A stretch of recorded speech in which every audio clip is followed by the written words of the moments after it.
there's no question that Latinos are the fastest growing demographic in the country, and there's no better place that's reflected than in Texas. And so there's a lot of first-time voters in the Hispanic community. And so we want to make sure that they take advantage of that privilege and that they know how to do it.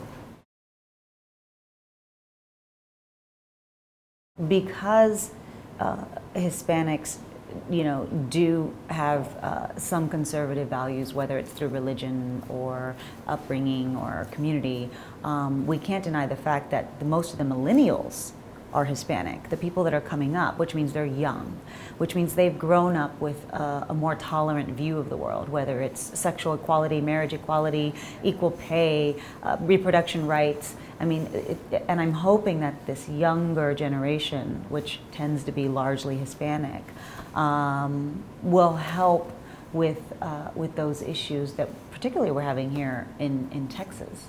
So it'll be interesting. I think Hispanics are a little split on it.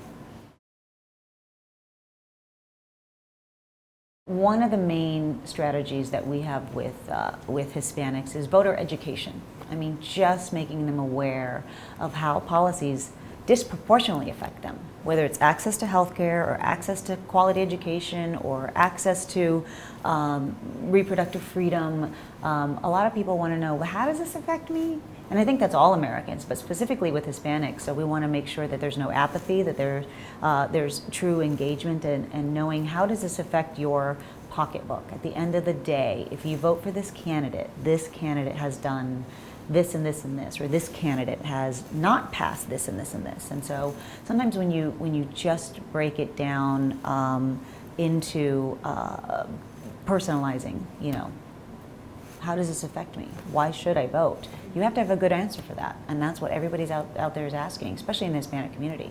Do I matter? We say, yes, you matter. Well, there's no question that it disenfranchises a certain population. Whether you're poor, or you're a person of color, or you live in rural areas, or whether you're young. It really disenfranchises many groups. There's many people who will have to drive 300 miles to the place to get the proper identification and then drive back, and that's an undue burden. When you have an undue burden, it is not reasonable to put that restraint. And the interesting thing is, I don't know why United States makes it harder for people to vote. Many other countries vote on a Saturday, they vote on weekends, they have extended early voting. Some countries it's against the law if you don't vote. I mean, we'll never go to that extreme, but it's interesting how hard we fought to really make the vote open to everybody, but yet we kind of limit it to only a Tuesday, and early voting shorter, and now you need this documentation. So that's what we're doing today, is really going out and making sure people have a plan. They have an idea of what they need and where they need to go, and how long it will take, and that they can really allot the time to exercise their civic duty.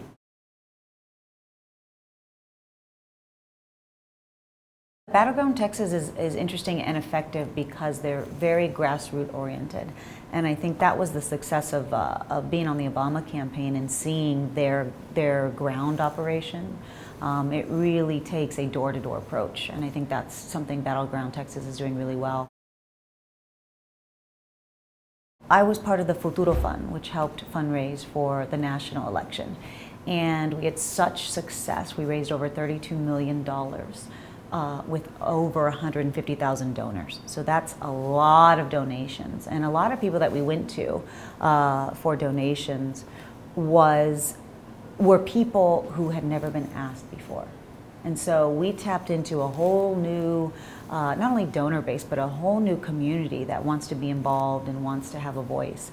So after the national election was done, we wanted to continue to harness this new community that wanted to be involved and wanted to be engaged, and we decided to start the Latino Victory Project. And it has two arms. There's a PAC side, and then there's also a charity side in which we are trying to develop a pipeline of Latino candidates who represent American values, and we want to support that pipeline of future politicians. The ultimate dream goal for Latino Victory Project is that we don't need it. That would be the goal. We don't want to have to go and target certain races to make sure that our candidates win. And, you know, with Citizens United and the amount of money being poured into certain campaigns, that doesn't necessarily produce the best candidate. So Latino Victory Project is having to go and support these candidates who really represent amazing American values, but who are losing or are in a really tight race because of money. And so, you know, the ultimate dream is that we don't need a Latino Victory Project in the future, that it's a fair playing ground with people who are authentic and people who just want to move this country forward.